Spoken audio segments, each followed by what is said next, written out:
back. This is episode number 17 of the Shutdown Inning Podcast. I am Stephen Rissotto with Tylor Hall. He is here too. Tyler, what's going on? Hey, everybody. I am here too. Thanks for remembering me this time, Stephen. I'm doing good, man. How are you? I'm doing great. It's It's spring break for you? it is spring break for me, and I'm trying to figure out what I'm going to do all week, and I don't really have a clue. Just go So to the beach with a case of Propel and just unwind, man. I wish it was that kind of weather, but Yeah, it's kind of off and on right now. But there's a few things planned.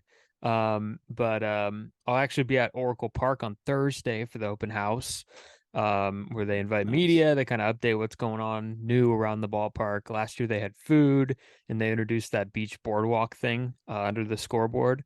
So I'm looking forward to that. I'm looking forward to seeing what's new around the ballpark. But other than that, got to figure out what to do during spring break. Maybe a few podcasts mixed in. Yeah, nice. Well, cool, man. I'm sure it'll be a good time. But yeah, at least you'll have at least the beginning of spring break. You'll have some World Baseball Classic semis and finals to watch. How are your thoughts on the tournament so far?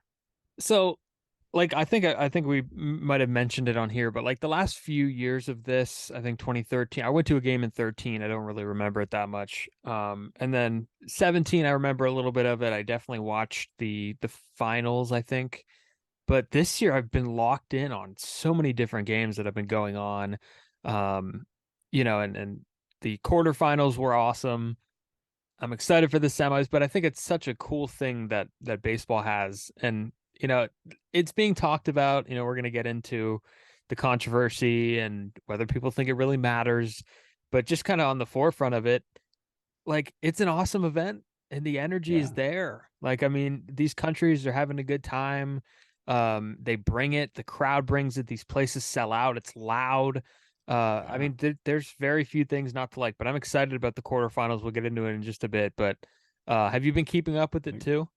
Yeah, I've been able to catch some games here and there while I'm chasing the little guy around. And, Yeah. I think, it's really showing the depth of baseball and kind of how big it is everywhere. You've got, teams like Great Britain and the Czech Republic who no one thought they could winning a game. You've got, most people had Dominican Republic as, a heavy favorite, and they're got booted in pool play. So I think that depth, is awesome to see that, these countries all over the world are playing good baseball. I think that's awesome. Um, so, I've enjoyed what I've been able to catch. I'm looking forward to the game here in a couple hours. Um, but yeah, it's just been fun to watch. It's like I've said it before, in the last few episodes, but it's awesome to have like games to care about while spring training's going on. Yeah, and like it's funny because when we talk about the playoffs and like Major League Baseball, we always talk about the whole once you get in, right? Mm-hmm. The once you get in, anything could happen. Once you get in, anything could happen. And the Dominican, they literally had a dream team. It was nicknamed the Dream Team. And, the whole anything could happen happened, right? They got Yeah. knocked out and their offense it didn't live up to the hype. And the pitching is so interesting in this tournament because I think Japan has it, and I think Japan's Mm-hmm. going to be a team that we're going to watch out for pretty soon. But we'll get to that. But I do want to ask about the controversy around it because you mentioned something just now. You said it's nice to watch baseball that has meaning to it, but there's a lot of people that don't think that, and there's a Well, lot of people that I mean, are it's we're saying that watching sports, so does any of it really matter? No, but like I agree. Hmm. these guys are playing to win a championship to represent their country instead of just working on their changeup in the third, whether they give up 6 runs or not. That's like they're playing competitive baseball instead of just working on stuff. And it doesn't really matter if it matters to the fans or not. These guys sign up for it willingly, and if you watch the emotion they're playing with on the field, it matters to them. So I say it matters.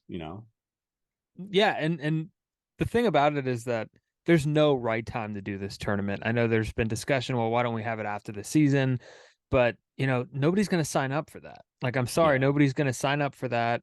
And then, the next thing you know, you're reporting the spring training and you have 2 weeks off. So no one's going to sign up for that. It's cold in the winter.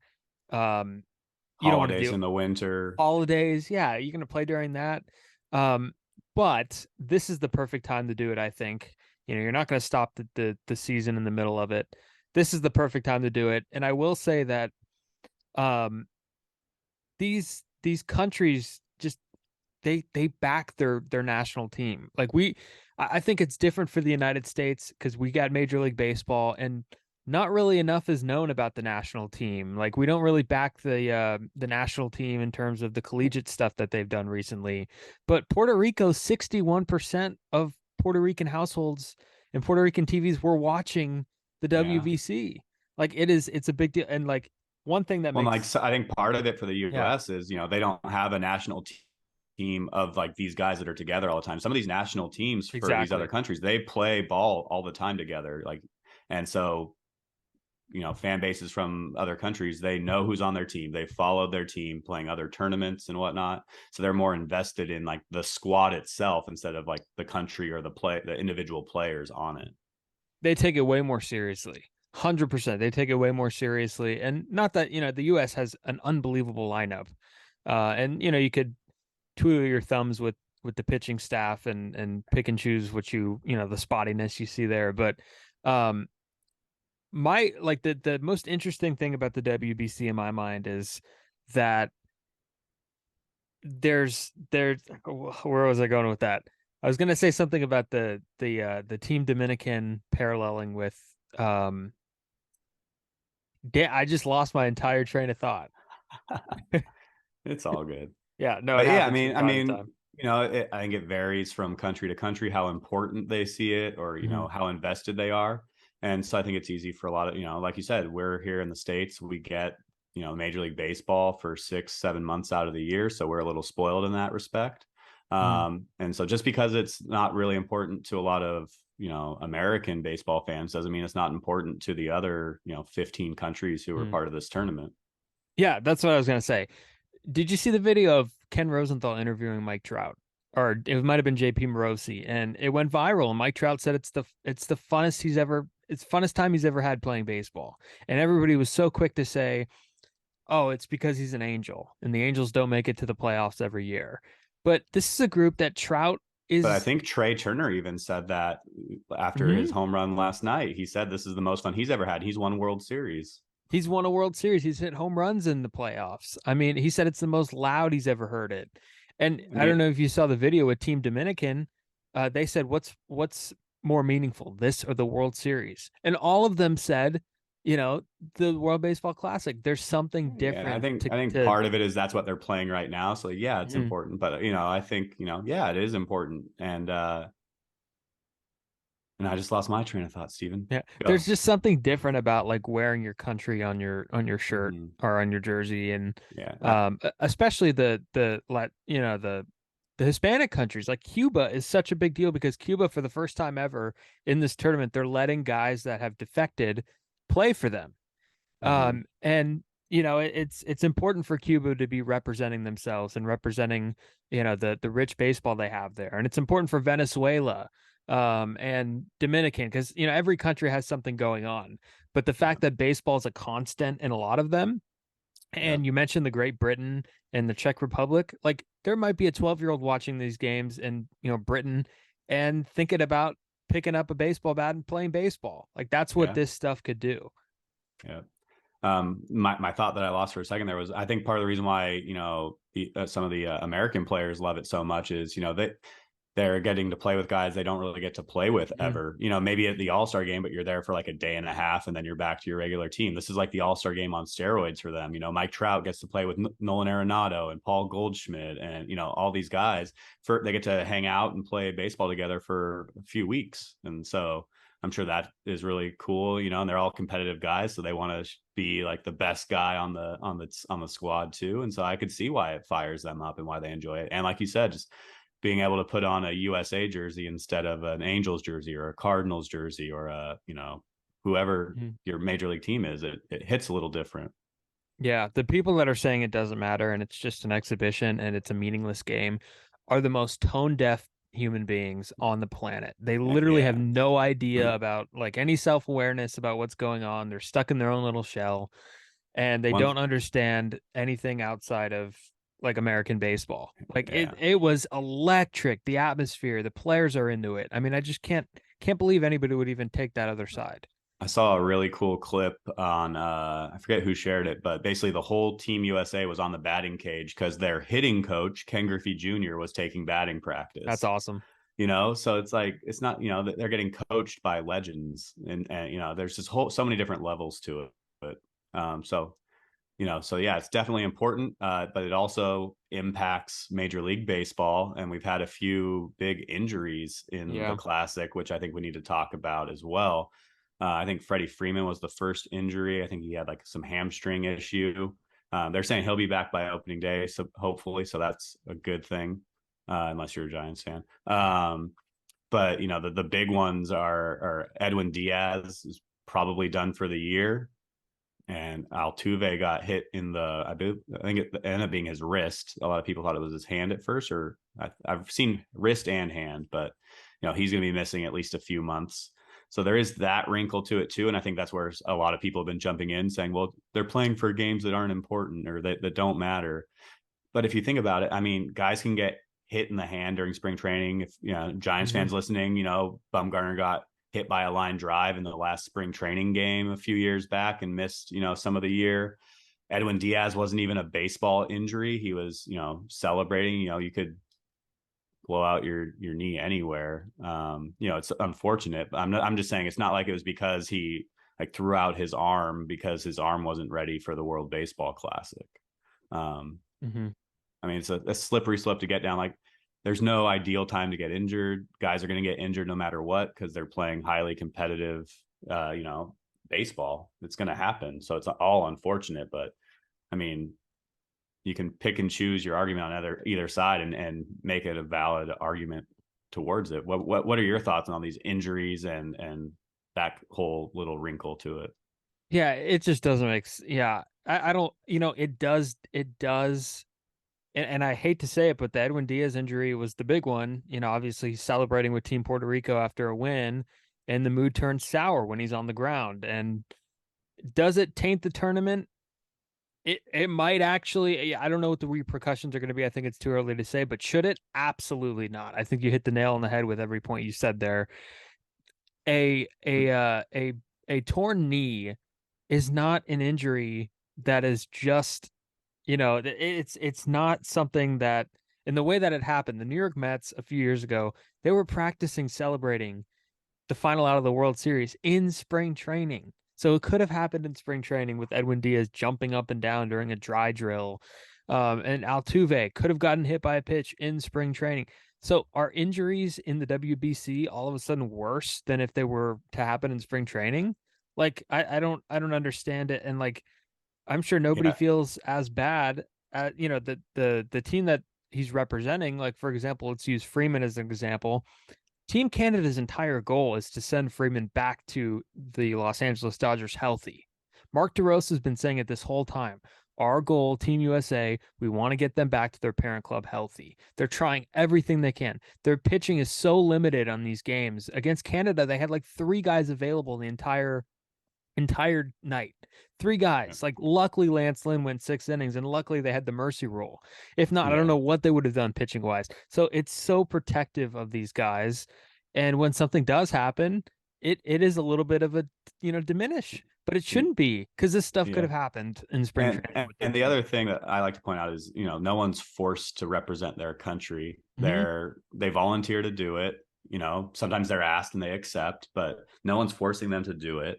Um, they'd be needing to get in baseball shape right now anyway. Like I said, it's all unfortunate, but not really baseball related. Even if it was, it's going to happen.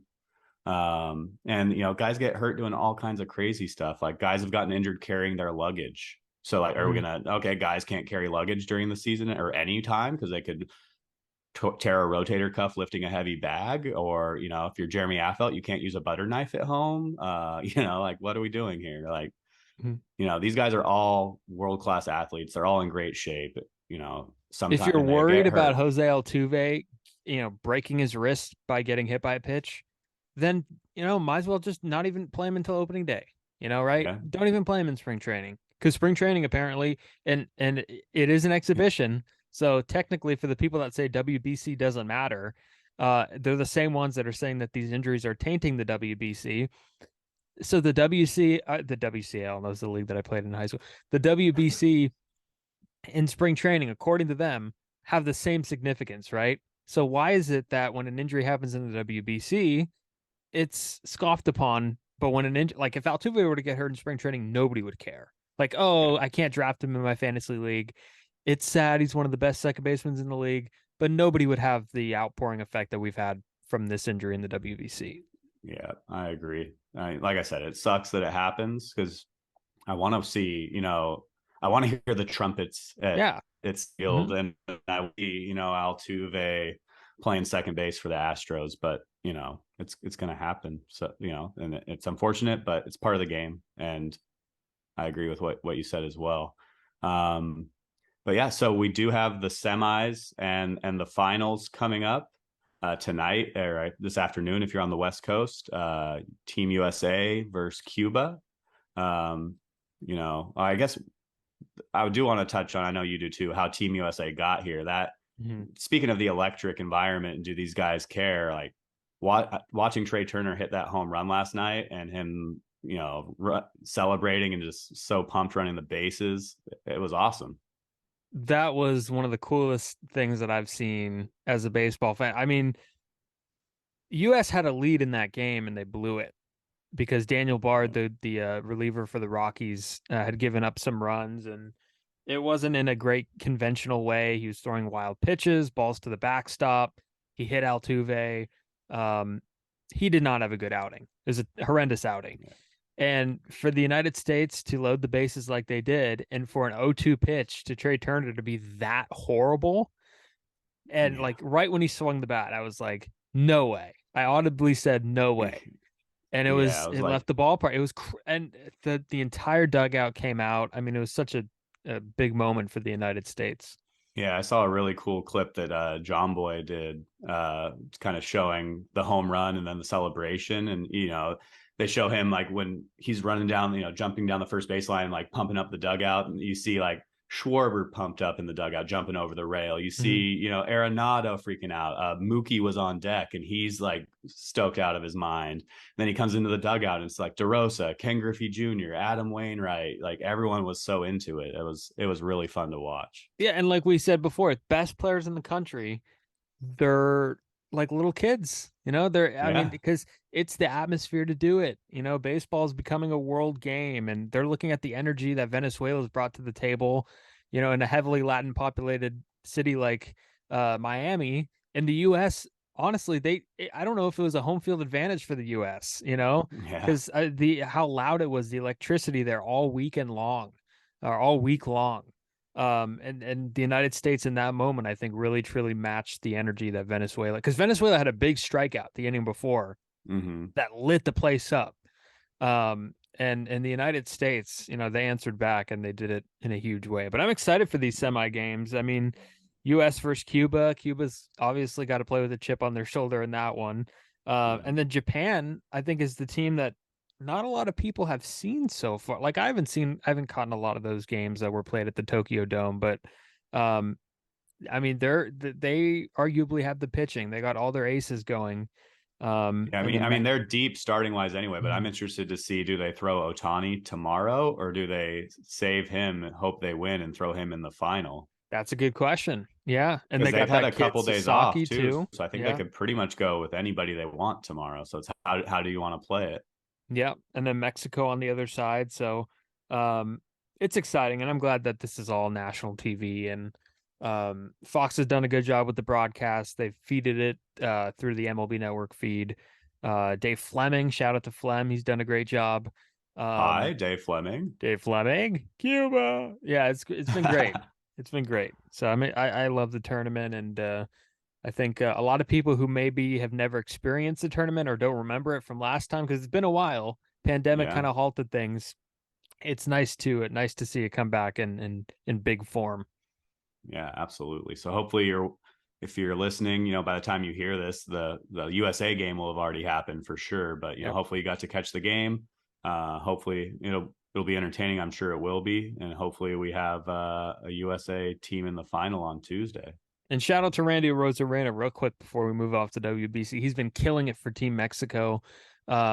he's seems like he's establishing himself into a really nice big game player. So, because he had some Yeah. big World Series moments with the Rays, big postseason. He had a ton Yeah. of home runs that one postseason. So he's What definitely is it? cementing himself. Rakes all night, day, year. Yeah, yeah, he's a stud. Yeah, Mexico's put up a fight in a lot of these games. So I'm interested to see that one. Yeah, definitely. Yeah, so watch some games. Hopefully you're enjoying it. But the other season that we're all about to enter is fantasy baseball season. I'm sure a lot of our listeners partake in that aspect of the game as well. I know Steven and I have a lot of leagues coming up to draft. I think we're in at least two of them together. Um, but yeah, I mean, what are you looking forward to? Is there like a favorite strategy you use, or do you? I think you said most of yours are points, like head to head. Yeah, so usually it's split. There's some years where it's roto, and then there's some years where it's head to head. I don't mind either. I just like I like drafting. I like setting my lineup every day. I think fantasy sports is one of the top ways that you could get involved in a sport, and it's something that I've tried for other Mm-hmm. sports too to get more involved in and learn the players. And I've done fantasy hockey and fantasy basketball, um, and now fantasy sports has taken on kind of a new life of its own with Yeah, the money involved now. Like there's a lot more yeah, stuff that you could do with some of these companies and the daily stuff. And fantasy sports, it's still got that kind of pure element to it. But it's fun with, friends. I have a league yeah. with my high school, a few buddies from high school, and we would always get together in person every year to do it. And I think Yeah, there's, for me, that's one of the biggest yeah. differences is that, I've been playing fantasy baseball for like over 20 years now. And Mhm. back when I first started, like you had to draft in person. There was no like, all Yeah. right, hop on the ESPN app and draft your team. So it was really fun to always get together, maybe have a couple beers and, you could talk shit to the rest of your Yeah. league. Oh, terrible pick, terrible pick. Or And it was like, I almost got him. He was on my yeah. queue. Yeah, like oh, you like the guy right before you takes the guy you're waiting for, and you're right in the room to be able to give him a hard time. Now, it is, but I love draft day still. But it's Mhm. cool that I'm in leagues with most people in my leagues aren't even in my area, so I couldn't do in person. So I try to get on Zoom or FaceTime or whatever with some of the league on most of them. So at least there's still that camaraderie and that banter for Yeah. those that are able to join that portion. But it is great that with technology how it is, you can have a league with friends all over the world really if you wanted to, and have a fantasy baseball league with people. Yeah, it's a lot of fun. And I like the element of building a roster in fantasy. Mm-hmm. And it's something that I enjoy because like the minute the draft ends, everybody's like, "Oh, I'll trade you this person for this person." And I always make it a point to kind of do one throwaway. And you and I have a draft tonight. In the final Yeah. round, I always pick one random person, just to get the laughs. Like one year, I think the year after David Ortiz retired, I think I picked David Ortiz in the draft. He was still on there. And then I think one year I did Tebow. So I have fun with that final pick, but it's stuff like that. And I mentioned setting the lineup every day. Like Yeah. there's times where I designate to setting my fantasy lineup, and it's cool to map out your pitchers and who's going to pitch what day. And I used to go really in depth with like the start bench cut with the righties and lefties, but I don't do that Mm-hmm. as much anymore. But um, Yeah, like once it's baseball yeah, season rolls around, I have like a little chunk of my morning routine where I'm like, hmm okay, I got to sit exactly, down and make sure my lineups are set. yeah, Um, for me personally, I love my like perfect league would be an auction league, roto.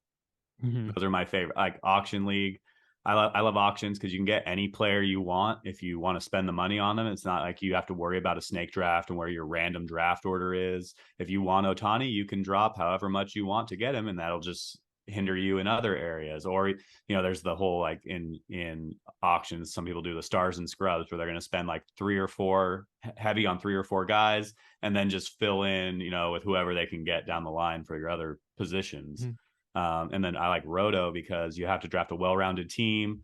points can get kind of, who decide, okay, so an RBI is worth this many points and an at bat is worth this, but a strikeout is negative this. It can, kind of the whole balancing act of, okay, how do we make this balance can be a little tricky.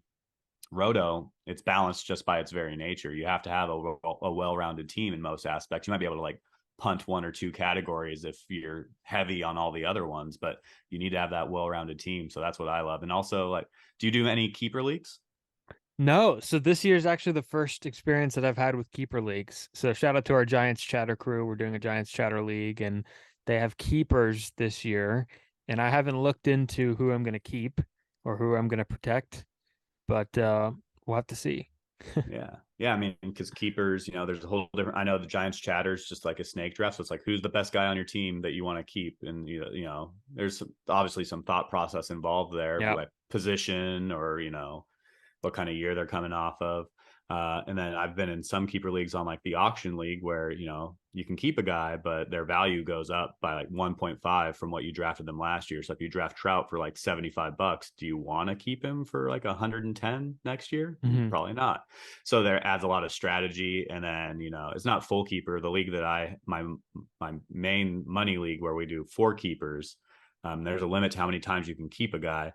But it adds a little wrinkle near the trade deadline when if you're near the bottom, you might trade one of your studs who you're not going to keep to get a good keeper option or two.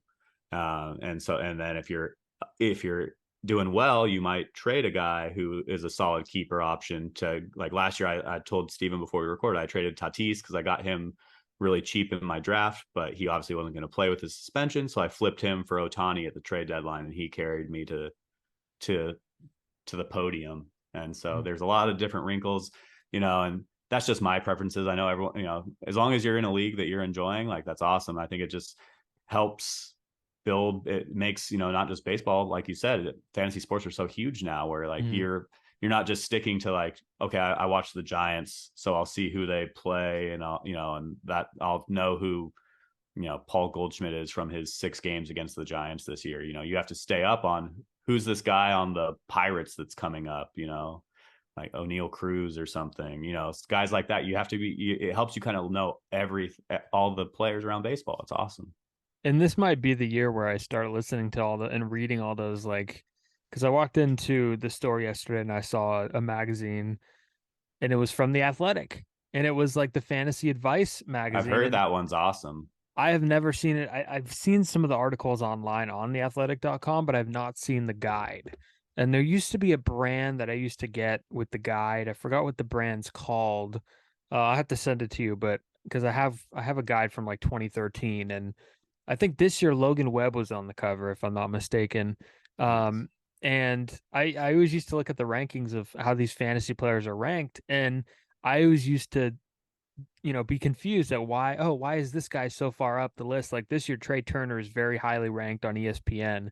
He might even be the top guy on ESPN, and you wouldn't think of Trey Turner as the best player in the game, but fantasy is different because he's a guy that has speed, power, Yeah.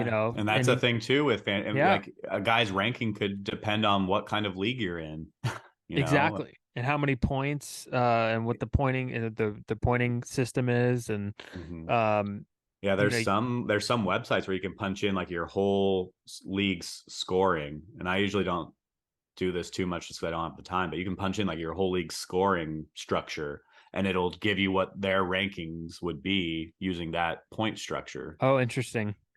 Yeah. I mean, it's so advanced now. And I can't wait to do it. I have so many drafts. I got like 2 this weekend, and then 2 next weekend, and then Yeah, it was maybe a funny. Like few right up against opening day. So there's a I'm lot in of them. more leagues this year than I ever have been, and it's funny because like at the end of last season, I was like, okay, like which league am I gonna like cut because I need to like reel it back a little bit, and now I'm in more leagues than I ever have been. I know it's fun, but it's also cool because like we mentioned, the morning routine, it's a part of it's a staple during the summers to set your fantasy lineups. So it's a good time. Yeah, Um, happy drafting, everybody. Yeah, and good luck. Good luck to everybody. And use the promo code Shutdown Inning on FanDuel. No, just don't do that because it doesn't exist.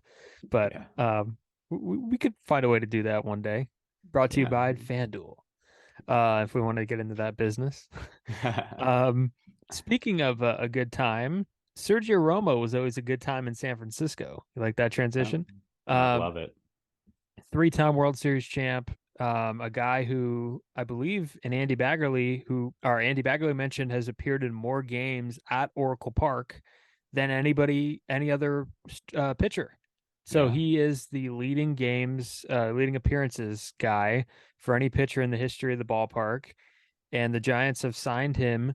He's been away for 6 years, but the Giants have signed him to a minor league deal with an invitation to camp, and he's going to appear for the final time in uniform on that March 27th Bay Bridge Series game against the Oakland A's. So he's going to go out as a Giant. A few guys have done it recently. Sandoval, Kane, um, Vogelsong's retired as a Giant. Pence has done it.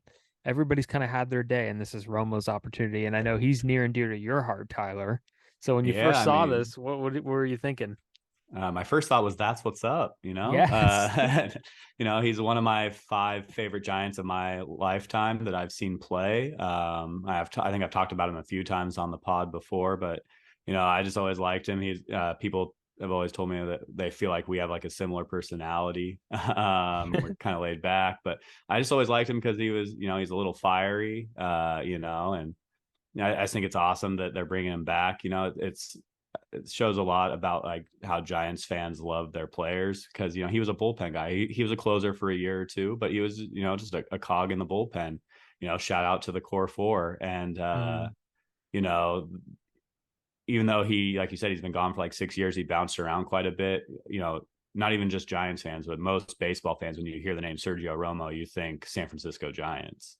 And so it's really awesome. And I've said it before that like the Giants do such a great job of like honoring and showing appreciation for their past.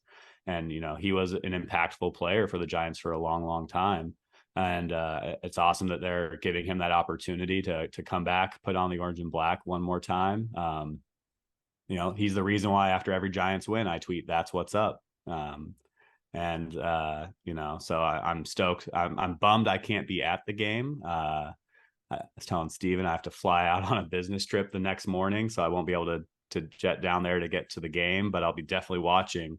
And I know Romo is like a pretty sentimental guy too, and so I Mhm. know it means a lot to him to be able to come back. And he's going to get a 40,000 strong standing ovation coming off that mound, so it's going to be pretty awesome. Yeah, like one of Romo's quotes over the week was he mentioned that, when he went to LA, nobody booed him when he came back wearing a Dodger uniform to San Yeah, Francisco. And that really does uh pertain to the amount of fanfare he received when he was in San Francisco. And he was just so well loved, and like his image with the beard, he was a part of that beard crew in 2010. yeah, And I think what people remember most about him is not only his slider, which was a great pitch for him and kind of a primary pitch for him, but the the guts that he had.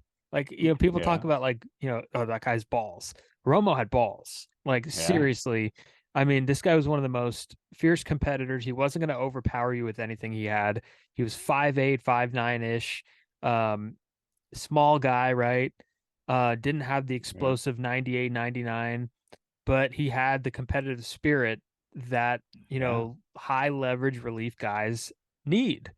And I think the prime example is obviously game 4 in 2012, throwing the yeah, fastball by Miguel Cabrera, who still to this day is looking for the slider. yeah, Um, and everybody remembers it. Everybody remembers the Romo hug. That's kind of like an underrated Posey hug, Buster hug, I yeah, should say. We don't remember that one as much, but and then the Dave Fleming called the Giants have won the World Series in Detroit, and and it was such a great moment. And Romo kind of took over that closer role in 2012 and did a really good job. And even earlier in the division series, striking out Jay Bruce. Remember, that was not a favorable yeah. matchup for him. That was a horrible That was like a matchup for 11. him. Was it an 11 pitch at bat? It Nine was pitch at something bat? like that, It was a and long at bat. it was crazy. That was just like it was an elimination game, and I know Brooks Knutson's a big fan of this at bat too. He's gone into detail on Giants chatter about it, but that was a huge at bat. He struck out Scott Rowland. I mean, this guy, the Giants did such a good job of keeping all those guys around for a few years, and that was why the core four was called the core four, because they stuck around, and the Giants put a big emphasis on building a good bullpen, and Romo was definitely a big part of it. And it was weird seeing him in other Yeah, I uniforms. mean, maybe a closer will stick with a team for a long time, but you don't see like four guys in a Nope. bullpen for 5, 6 years together, the same guys that you can depend on. Like, it was awesome as a Giants fan to have, those four guys in the bullpen and feeling pretty confident most times when they came in. They're like, okay, like Affelt's coming in, Casillas coming in, Lopez is coming in. I made sure that I went to that first Dodgers game when Sergio came back because I wanted to cheer him. And, Mhm. it was bizarre seeing him in a Dodger blue uniform. And it was weird seeing him in all the other ones too. Um, but it's awesome. I'm looking forward to him getting that moment for sure. Especially an A's jersey. That was probably Yeah. equally as weird. But Yeah. yeah, definitely congratulations to Sergio Romo. That's a really cool accomplishment that the Giants are doing that, and um really, really awesome. And speaking of Romo, he's, we Yeah. I mentioned mean, that hell of a he's, career for a reliever. yeah, yeah, and he's a big Oh, go ahead. Sorry. personality.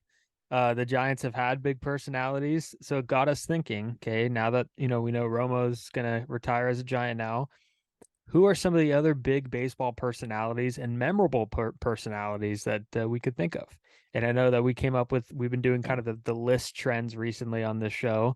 We're going to continue it Yeah. with some of our favorite baseball personalities. So do you want to start off with your number three, or however you want to order them?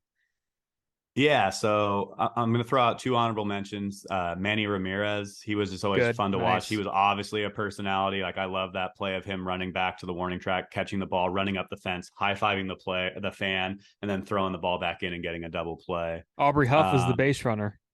yeah, he who should not be named. Sorry. And Brian Wilson, he was obviously a huge personality, but I didn't want to get too Giants heavy on us. But my first one, I'm just going to go with some low hanging fruit here. I mean, Babe Ruth was kind of the first personality in baseball. He was obviously an amazing ball player, but going out, he just had a huge personality. He was boisterous. He was, I still remember when like Bonds was chasing the record. I think it was Philly put up a sign that said like Ruth did it on hot dogs and beer. Um, he was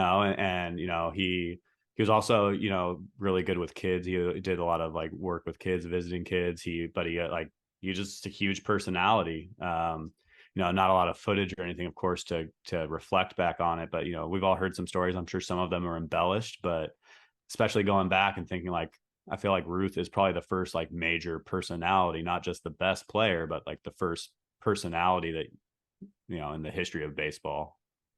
Yeah, and if I feel like if Ruth was just a great baseball player, he would be less of an American icon.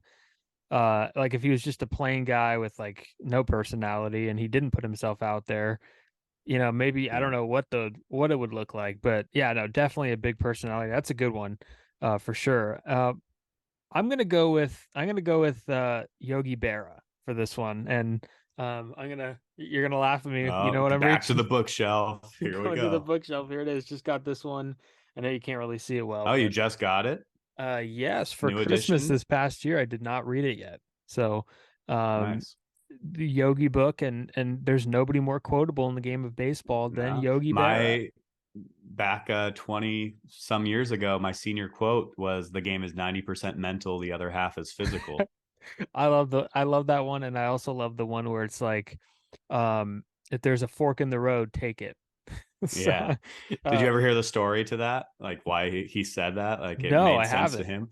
So he was giving directions to someone to get somewhere. It might have even been his house. And like basically, whichever way you took the fork, you ended up at the same place at the end. Uh-huh. And so like he's like, oh, if you get to the fork, just take it. Like, Yeah. and he had like those Aflac commercials fit, in the I think it was like late 90s, early 2000s. Like if you get hurt and miss work, it won't hurt to miss work. Um, yeah, he's just yeah, like you said, the most quotable player in baseball history. Yep, and not just baseball. Like, I mean, people say it ain't over till it's over, like regarding anything. Yeah. And I like the it's deja vu all over again. And he had the other one where it was like, oh, what was it? It was like nobody goes there anymore. It's too crowded. I thought Yeah. that's another good one. And also just a great player, and he's got so many I World think, Series. What is yeah, it? I would Eight say like go rings? back and I How think many so. rings Like does go he have? back and look at his career because Yeah. a lot of people think of him now, like most people around nowadays never got to see him play. And so they just think a lot of people think like, oh, he's on the Yankees, he won some World Series, and he gave awesome quotes. But he had a long, illustrious career. He was, I feel like he sometimes gets overlooked in like the best catchers of all time debate. Most people go to like Bench, Mm. Pudge, Piazza. Yogi's right up there. He wasn't just a guy who was pretty good on the Yankees and won a lot of rings and was funny. He was a hell of a ball player, and then he went on to manage a little bit as well. Yeah, no doubt. No doubt. One of the great characters in baseball history. What about you? Another All one. right. I I'm going to like go to this. one that might not everyone will know about. I'm going to go Mike Fidrich Mm. from the Tigers. Pitched back, I think it was in the 70s. He was kind of, he brought a lot of flair to the game. A lot of people draw some comparisons to Tim Lincecum for our Giants fans listeners. He kind of had the long hair, the little bit of a personality. He was just kind of a quirky guy. He would like, after a play, he would just be like clapping and like cheering on his teammates while he was waiting for the ball back. He would just randomly like bend down and just rub his hand all over the mound. They called him the Bird Man or the Bird. And yeah, and I saw some quotes from him where he was saying like he never like planned how he was going to act on the mound. It was just him trying to like stay in the game and in the moment so he could focus and pitch. So he was just kind of out there. Go look him up. He had another comparison to Timmy is kind of like a short peak, shorter than a lot of people would have loved to see for both of those guys. He came on the scene really strong. I think like less than 2 years after getting out of high school, he was in the big leagues. I don't think he won. Did he win a Cy Young? Oh, I yeah. don't think so. But he, made the All-Star team pretty much right out of the gate. He was electric. Then he had I think it was a torn rotator cuff, and they misdiagnosed it for like 2 years. So he was pitching with like a bum arm, trying to stay in the league before they even realized what was wrong. Came back, had a little bit of another, not quite as a high of a peak, but came back a little bit, and then kind of went off. And I think he retired and bought a farm. And that's kind of a little downer to the situation, but you might remember the story if you're listening. A few years, probably about like 10 years ago or so, a truck fell on him on his farm, and they found him there. But that's when I first really learned about him, because it was on the news. It was like a headline. I was like, oh, who is this guy? I'd never heard of him. And it's where I kind of got introduced to Mike Fidrich. So that's my number two great baseball personality. And he like talked to the ball too on the Yeah, he mound. would talk Like, to the ball on the mound. Like, yeah, just a character. If you're talking a personality, this dude had it. yeah, no doubt. And I was thinking about like when I mentioned this morning, I was thinking about Ricky, but we talked about Ricky last week. So Same he's here. an honorable mention Yeah. for both of Yeah. us, I feel. Ricky would have had 100. Yeah. Ricky would have had 100 by the All-Star, or Ricky would have had 60 by the All-Star break. You ought to be Yeah. ashamed. Yeah. Um, yeah, he's great. My number two is probably going to be Adrian Beltre. He's kind of recent vintage. Just a guy who statistically we wouldn't think of it, but he's one of the best third basemen in the history of the game. But he also had a really fun time playing the game. Yeah. And I remember so many occasions there'd be a pop up on the left side of the infield, and him and Elvis Andrus would like get close, and they would both pretend to catch it. And it was Yeah. one of the funniest acts because nobody knew who was actually camped under it. So and then the one knee homers. Yeah. Um, I always loved when he was the home plate umpire told him to get into the yeah, on deck circle, so he drugged the on deck circle where he wanted to stand, and they threw him out of the game for it. they threw him out of the game. Yeah, they said you got to stand on the on deck circle, and So technically he he just wasn't dragged wrong. it. Yeah, he Yeah. was going to stand on it. He was just going to move it to where he was standing. Yeah. So that's great. And then the whole water cooler when they try to pour a water cooler over his head, Yeah. he'd run He around. At one point, he picked up a rake and started raking the mound, and he yeah. didn't like it when people touched his head. I was just gonna say, like, there's Yeah, always clips of like he'd get to first base and Miggy would like touch his head, and I think there's one where like Miggy touched his head and he like nut tapped Miggy back. yeah. And it's so much fun. And he was teammates with Felix Hernandez in Seattle for like a year or two, and they were good friends. And whenever they'd it'd be must see TV whenever they'd match up against each other. And I think Felix like tied him up on a swing or something, and Beltre took like 3 steps back to the dugout, and Felix started laughing at him, and Beltre was like, "This guy." So I mean, it Yeah. was a fun time whenever Adrian Beltre was a part of it, and he's going to be one of the few, no doubt, Hall of Fame guys coming up here soon. Yeah. One of Next the year, I very think, few. maybe. Mm-hmm. Yeah. Um, my last one is kind of similar to Beltre in the sense that I always liked watching him and he's still playing, but like he has fun playing the game, and you can tell when he's playing. That's Andrew McCutchen. I know we've talked about him a little bit briefly in some previous episodes. But he's always had some personality, some flair on the field. He shows a lot of his personality on social media, which I think I've talked about. He's like one of my favorite athlete follows on social media. Just an all around great dude, but also knows how to have a lot of fun. I had a buddy who worked in the Brewers organization for a while, and so I asked him like, "Is Kutch as awesome as he seems?" And he said, "Oh, he's the man. He is hilarious. He's serious when he needs to be, but he's good at keeping it light and keeping the team, having a good time, which is really important in the long grind of the baseball season." So also one of the guys that I wish was a Giant longer, but I had so much fun watching him for half a season as a Giant too. And so yeah, that's my last one on the list, Andrew McCutchen. That's a really good one, and I think I think I might have mentioned this when he signed with the Pirates, and we covered that. But there's only a few jerseys that I own that have names on the back. I have one that has my name on the back, but I think Posey, McCutchen, Trout, Nationals, Bryce Harper. So I mean, he was up there. He was a really good player. Won an MVP in 2013. Could have won it when Posey won it in 2012. Yeah. So one of the great, and he would be like Flourish. I don't think he has a TikTok, but he'd be so good at doing TikToks because he's so Yeah. good on Instagram. And there's a skit that he did a while back where it was like he was imitating waitresses and waiters when they fill up your water at the table. And he's like, "Do you need more water?" And like the cup was full, but like the waiter pours it anyways. So, uh, Yeah. yeah, he's a funny guy, and he's got a kid now, and he does like science experiments with the kid Yeah. during the pandemic. That was always fun to watch. They did like volcanoes and stuff. So Yeah. seems like a cool guy to get to know. That's a good pick. My not number one, but I didn't really have an order for this, but Bob Uecker for me has to be up there. Um, a lot of people only know Bob Uecker from Major League, Mm-hmm. and he was great in Major League.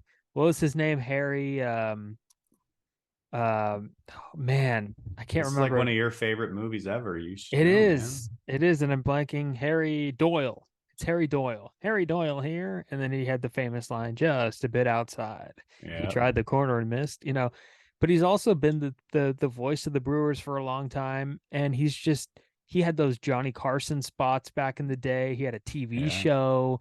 Like this guy was genuinely a big personality, and I always like it because he had one of the funniest speeches in the history of baseball when he got into the Hall of Fame as a broadcaster.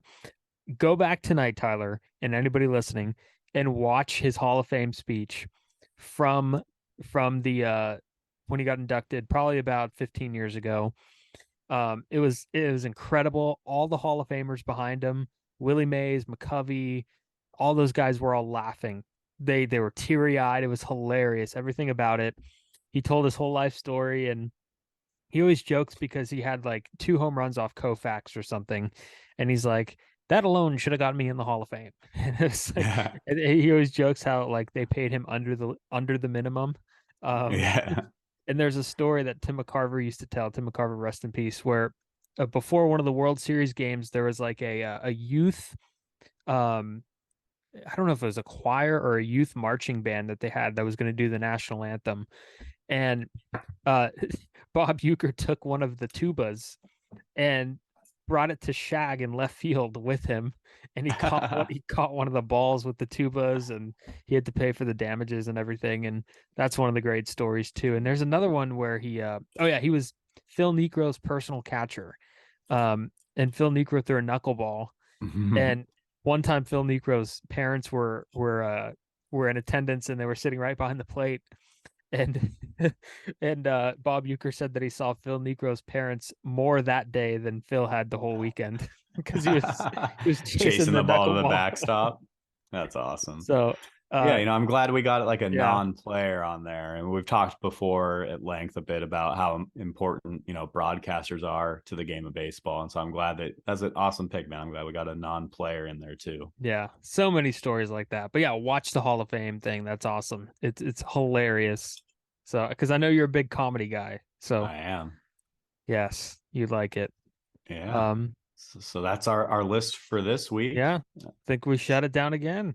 Yeah, I think next week's episode I think will be our season predictions, probably some division champs, playoffs, World Series awards. Mhm. Looking forward to that. That'll be a good one. It snuck up on Steven and I both. We're like, okay, we've got a couple weeks to go. And then we're like, oh, next Yeah. week's our last episode before the season starts. So, it's right around the corner. I'm looking forward to it. Yes. We're so close to all the guys lining up on the line. The equipment managers getting, brought out on the field. I mean, it's gonna be great. It's gonna be opening day is a holiday, should be a holiday. Hopefully everybody out there takes a day off work, takes a day off school, and goes and watches some baseball. I was gonna take opening day off, and then that work trip that's costing me my Romo game is also costing me opening day. I'm gonna be on the road during opening day, so I won't be able to, but I'll definitely be keeping an eye on the game and watching some baseball in my room that night. That's awesome. Well, we're gonna have so much more to talk about when opening day happens, so we're excited for that. And everybody could follow the podcast on Twitter, @shutdown_inning, and then YouTube, Spotify, wherever you get your podcast, all that fun stuff. Go check us out.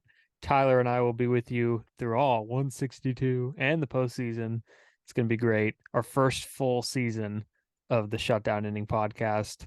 So it's going to be quite the blast. So thank you everybody for listening, and have a great day. And this is And going to be that's an what's X. up. Yeah, well, I was going to give you a chance to do an extra passionate. Oh, That's okay. what's up. So let's do it. Thank you for listening. Have a great day. That's what's up.